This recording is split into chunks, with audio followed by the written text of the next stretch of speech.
The morning of the reading, I woke up before my alarm. I lay there for a moment, staring at the ceiling, trying to figure out why my chest felt so heavy. Then I remembered. The lawyer's office, the will, the lodge, and somewhere in the back of my mind, a quiet, uncomfortable feeling that I couldn't quite name yet.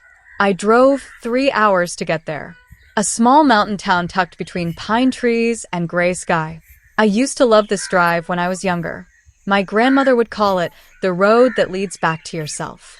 She said things like that, simple and true, and just a little bit poetic. She was that kind of woman. The lawyer's office was 2 streets down from the bakery she used to walk to every single morning. I parked, sat in my car for a minute and breathed. "You're okay," I told myself. Just go in. The waiting room smelled like old paper and coffee. Outside the window, the mountains sat heavy and quiet, the way they always do before snow. I took a seat near the corner and kept my eyes on the door.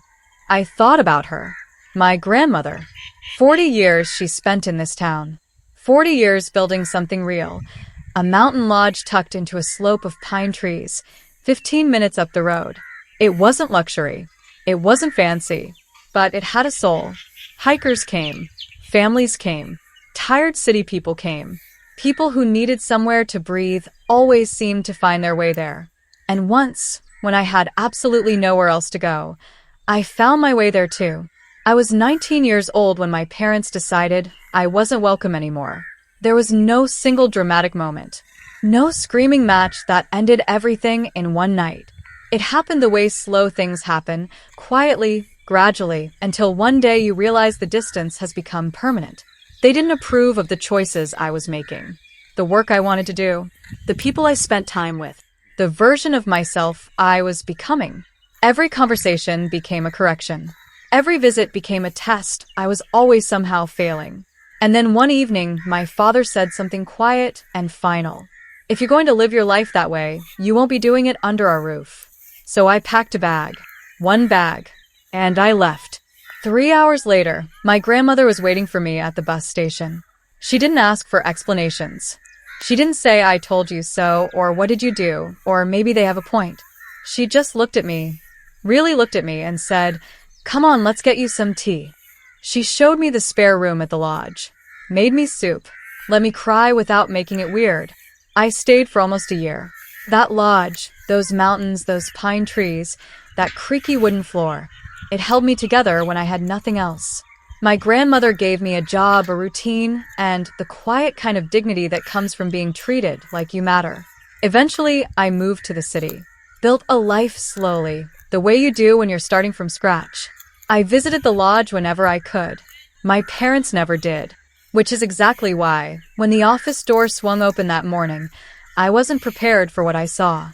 They walked in like they belonged there. My father, hair thinner now. My mother, moving more carefully than she used to. But both of them wearing that particular kind of ease, the comfortable posture of people who expect things to go their way. My father saw me first. He smiled. That familiar small smile. "Well," he said, "look who's here." My mother nodded. Politely. Almost warmly. "We figured you'd come." I didn't respond. I just watched them settle into their seats across the room like this was a family reunion they had organized. Like the last decade hadn't happened. Like there was no bus station, no packed bag, no slammed door echoing somewhere between us. A few minutes later, the lawyer called us in. The office was small. A desk, 3 chairs, a long window looking out toward the mountains. My parents sat down immediately, comfortable, confident, already talking. My father leaned back and folded his hands the way he does when he thinks he's in control of a room. "That lodge of hers," he said lightly. "Quite a place." My mother glanced at me, then back at the lawyer. "It could be something really special. Your father and I were talking about it on the drive up." My father nodded. "Tourism is booming around here. With the right renovations, the right management, that property could be turned into a real family business." He said the word family, so casually, so easily, like it had never been interrupted, like he hadn't been the one to interrupt it. I felt something strange sitting there listening to them. Not anger exactly, More like watching a play where someone had cut out several crucial scenes and expected the audience not to notice. The lawyer opened the folder. My grandmother had thought of everyone. Donations to the local library, to the volunteer fire department, to the bakery owner who used to deliver bread to the lodge on snowy mornings, because of course she remembered him. Small sums to the 2 women who had helped her maintain the property over the years. Every bequest told a story about who she was and how she had lived. I was crying before the lawyer even got to my name, quietly, trying to hold it together. Then he turned the page. The primary asset, he said, the mountain lodge and the surrounding property. My parents leaned forward slightly, almost synchronized. The property is to be transferred entirely to my granddaughter. A beat of silence. Then my father nodded slowly, already pivoting. Well, he said, that makes sense. He looked at me, and we can all work together from there, build something together as a family. My mother was already smiling. Yes, of course. This is actually a wonderful opportunity for all of us. The lawyer let them finish. Then he looked back down at the page. There is, however, a final clause attached to this inheritance. The room went quiet. My father's smile stayed, but something behind it shifted. The lawyer read slowly and clearly. The lodge may not be transferred, sold, or entered into shared ownership with any individual who has previously severed familial ties with the inheritor. Silence. My mother's breath caught. What does that mean? The lawyer looked up. Calm. Unhurried. It means the property must remain solely under the inheritor's control if any relatives previously disowned or expelled her from the family. The room felt very still. I watched my father's face go through several things at once. Confusion, recalculation, something that looked almost like embarrassment.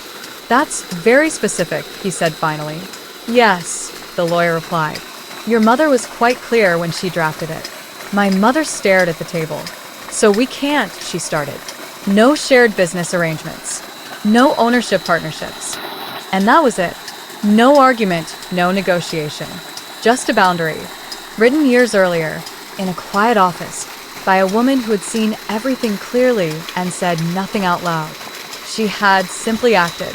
She had protected me the only way she could from a distance across time. The meeting ended shortly after. Outside, the mountain air was sharp and cold. My parents stood beside their car, unsure of what to do with their hands. My father looked up toward the tree line, toward where the lodge sat somewhere beyond it. Well, he said finally, I suppose you've got a lot to think about. I nodded, and then I walked to my car.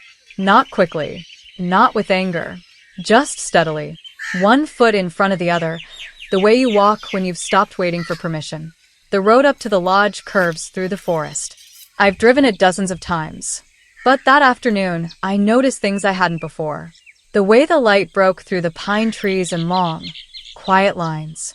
The way the air changed the higher you climbed, cleaner somehow, like it was asking you to slow down and stay. My grandmother drove this same road the night she came to pick me up.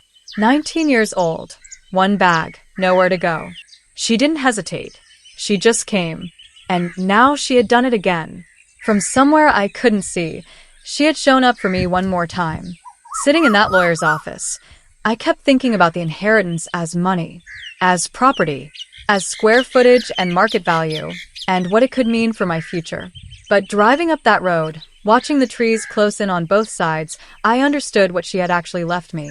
Not just a lodge, a place that had always been mine, and proof, permanent, legal, irrefutable, that someone had always known that. That's the thing about the people who truly love you. They don't just show up when it's easy. They plan ahead. They protect you in ways you won't even discover until years later, when you need it most. My grandmother never said a bad word about my parents. Not once. She didn't have to.